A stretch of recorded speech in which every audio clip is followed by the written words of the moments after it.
जय श्री कृष्णा दोस्तों। आज मैं आपको भगवान ने कैसे उद्धव जी का अहंकार मिटाया और किस प्रकार उन्हें प्रेम का मतलब सिखाया, भक्ति सिखाई, उसको प्रस्तुत करने के लिए कुछ लिखने का प्रयास किया है। इसकी प्रेरणा मुझे श्री रामानंद सागर जी के श्री कृष्णा सीरियल से मिली और मैंने यूट्यूब पर एक बहुत ही बेहतरीन प्रसंग भी देखा था। तो आइए आरंभ करते हैं। यमुना नदी के किनारे हैं कृष्ण उद्धव चल रहे, भगवान और भक्त मानो हैं एक रूप दिख रहे। दोनों का तेज ऐसा कि कामदेव भी लजा जाते हैं। कृष्ण को देख सुरवर जय जय सुरनायक गाते हैं। उद्धव अपने गुरु जो कि स्वयं पार ब्रह्म परमेश्वर हैं, उनको देखते हैं, अपने मन ही मन अपने भाग्य की प्रशंसा करते हैं।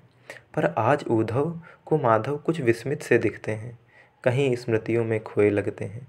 उद्धव पूछते हैं, योगेश्वर क्या बात है? आप जो सदा एक रूप पुरुषोत्तम हैं, अटल अविचल और अगम हैं, आज कुछ अस्थिर से लगते हैं। कृष्ण उदासी में बताते हैं कि उद्धव मुझे मैया की याद आ रही है, शरीर का बोध मिटा रही है। उद्धव कहते हैं, देवकी माँ तो महल में ही है। कृष्ण कहते हैं, नहीं उद्धव, मैं माँ की नहीं मैया की याद कर रहा हूँ, जो मुझे कान्हा कान्हा कहकर पुकारती है। माखन चुराने पर जो मैया मुझे मारती है। हे उद्धव, मुझे गाय ग्वाल और गोपिकाएं याद आ रही हैं। वृंदावन की यादें शोक में डुबा रही हैं। गोकुल वासियों की भावनाएं मेरा बोध मिटा रही हैं। तभी एक जलज भगवान नदी से उठाते हैं, उसको स्पर्श कर अचेतन को चेतन करने वाले स्वयं उद्धव की बाहों में गिर जाते हैं। उद्धव विस्मित हो अश्रुपूर्ण आँखों से केशव केशव कहकर उठाने का प्रयास करते हैं। मथुरा में सब अपने भगवान को अचेतन देख द्रवित हो जाते हैं। हे कृष्ण, हे यादव, हे सखेती कहकर चिंता दिखाते हैं। स्वयं भगवान की रक्षा हेतु भगवान को भोग चढ़ाते हैं। बूढ़े महाराज निज नाती को ऐसे देख व्याकुल हो जाते हैं। तमाम वैद्य माधव को देखने आते हैं, कई उपाय लगाते हैं, पर मूर्छा भंग न कर पाते हैं।